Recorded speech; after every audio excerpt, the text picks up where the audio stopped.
There is nothing like a final of a cup competition. We've got a great one here, I'm sure. All the signs are good, all the omens are good, the teams are certainly very good, and the players involved as well. We're moments away. Join us for the kickoff, and it's live. Most people like practicing against their friends. Me, on the other hand, like practicing behind the scenes by myself, because I don't like when people see me working hard to beat them. I want when I'm playing them, I just beat them. But if you like practicing against your friends, that's fine. One of the best teams to practice against on your own is Manchester City. That's why a lot of my videos are against them, because they're such a good team. And this video is no different. In this one, I'm going to show you guys how to dribble under pressure, because this team will keep you under pressure for the entire game. Let's get right into it. So the general idea is to know what you're going to do before you do it, before the ball even gets to your feet. But that kind of comes with muscle memory and practicing a lot. And one thing I suggest is using a team or several teams, because if you only use one team in FIFA, then you need to really widen your horizon. But kind of use teams that you're familiar with. You know how the guys move, how the guys run. FIFA isn't generic anymore where everybody moves the same. All the players are unique, the different teams are unique. So have an idea what you're going to do. Be familiar with your people. So for that right there, I knew my winger was going to run down the left, so I made the dribble and now I got the penalty. But one thing I definitely try and do, see him trying to close me down, I pass the ball before he gets too close, or at least keep my back to him so he cannot get the ball. I usually tell myself after FIFA 16, I was telling myself this is now a game of keep away. Keep them away from the ball. Here again, I see him closing me down, so I turn my back to him, make that diagonal run that I always make. Don't take too long to pass the ball. I knew Martinez was going to make that run, and this is 2 quick passes down the side, not goal. That's generally how I try to play, as quick as possible. Even if the play is obvious, I try and do it before they know what I'm doing. So once again, I get the ball. Martinez is right there. Their player is about to close me down, so I make that run to the right, give my players enough time. I don't know why Aguero is closing me down. Company is right there. But anyways, that's some good work ethic. So I see the pass. I press triangle, get the pass off before he could get the ball away from me. Again, I turn my back to the player who is trying to close me down. Get the ball off to Yedlin. I see the run from Martinez. So from here, I already know I want to get the ball to run on, so I don't waste no time. I tap, and then I tap in goal.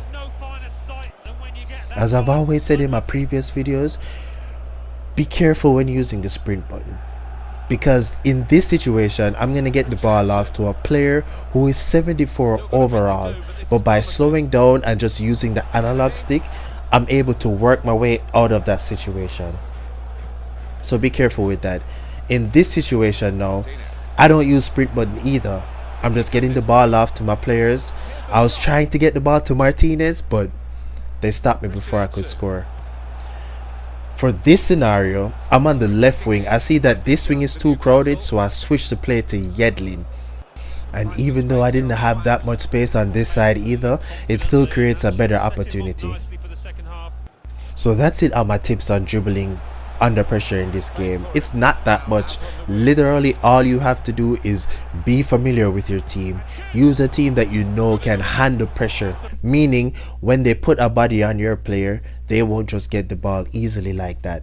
You just make your passes off, know what you're about to do before you do it, and just work your way from there. Perpetual motion. You act before they act, or draw them in so that they act, and then you counter them with it, and that's it.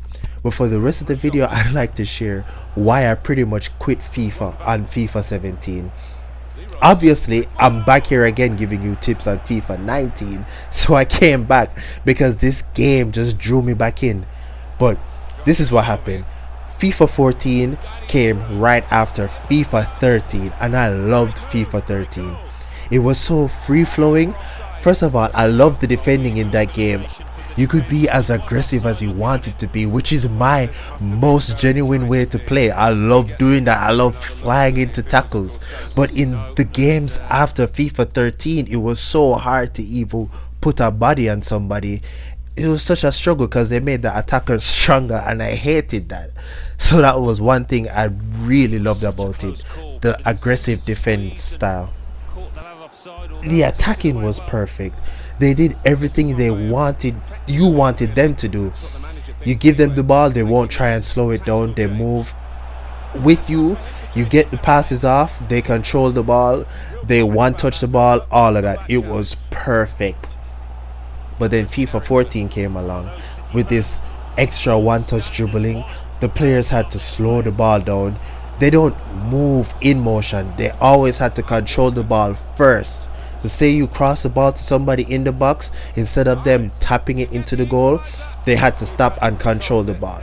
And that was stupid to me.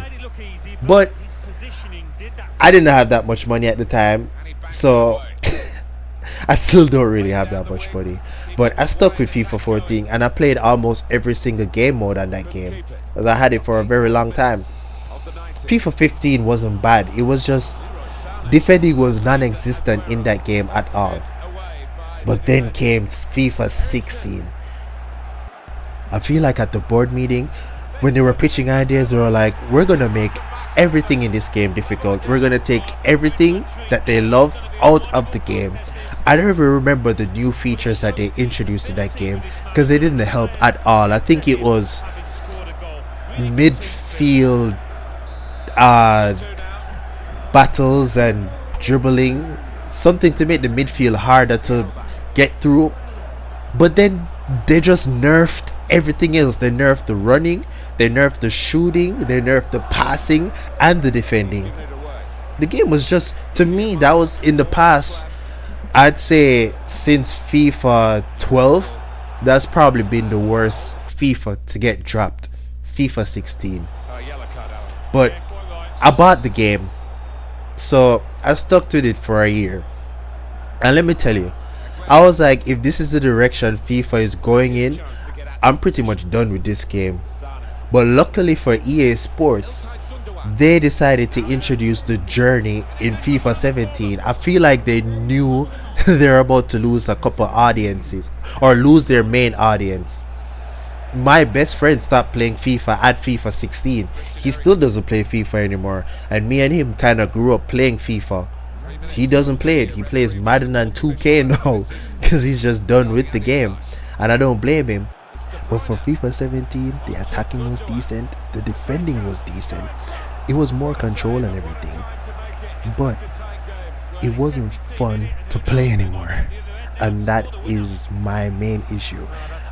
A lot of my friends are so competitive, but they've lost, most people, they've lost what a game is supposed to really be. It's supposed to be fun and relaxing, and I'm a guy, and most of my friends, obviously are guys too, so all they want to do is win no matter what. But me, on the other hand, as long as I'm having fun, for the most part, I don't care. And FIFA 17 took the fun. Well, since FIFA 14, they took the fun out of the game. So when I started playing online on FIFA 17, and I would still beat people, it wasn't the way I wanted to beat them. I couldn't beat them on counter attacks. It wasn't like that fast-paced game anymore. I had to slow the game down just to win. I had to tap the ball under the keeper. I had to be sneaky. I couldn't just be aggressive like how I wanted to be. So in this final that I had, I was using PSG. I never forget, it was a Sunday, and I've already lost a couple finals at this point. So I'm already playing this game. We went to extra time. I had this chance, this beautiful chance, and I kicked the ball off the post with Cavani. I was in front of the goal and I missed completely. Well, off the post, but that's still missing. And then my guy, now my opponent, came back and scored his shot, got the goal, got the win, got the trophy, and I was just done. Instead of smashing my controller, of course, Wasn't gonna do that, it's too expensive. I grabbed the FIFA, went all the way to GameStop, returned the game for all of $5, and in that moment I was done with FIFA. But I only really was done with FIFA for that summer because FIFA 18 dropped in September. So from June to September I was off of FIFA. I was done with it. Luckily FIFA 18 was such a great game. I love that game. That was the best game since 13. So that has kept me going, and now I'm on FIFA 19. In fact, in my next video I'm gonna go through my top, the best and the worst FIFAs in the past couple years. So look out for that next week.